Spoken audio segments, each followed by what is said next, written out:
Sebuah video pertama dari pertempuran di wilayah Dnipropetrovsk menunjukkan pasukan penyerang berhasil merebut benteng pertahanan Ukraina yang dijaga 8 militan.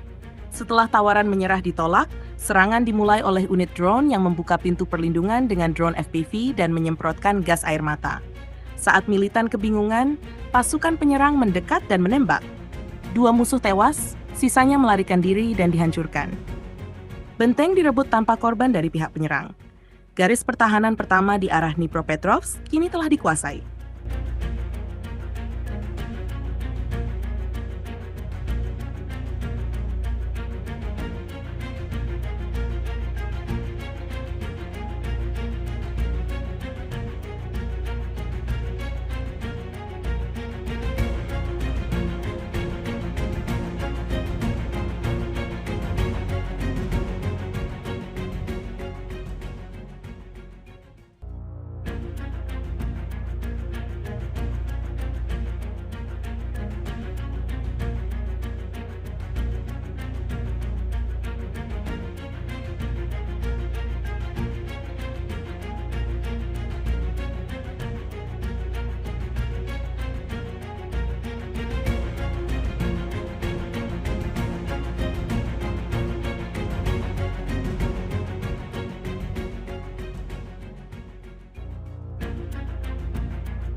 Download Tribun X sekarang, menghadirkan lokal menjadi Indonesia.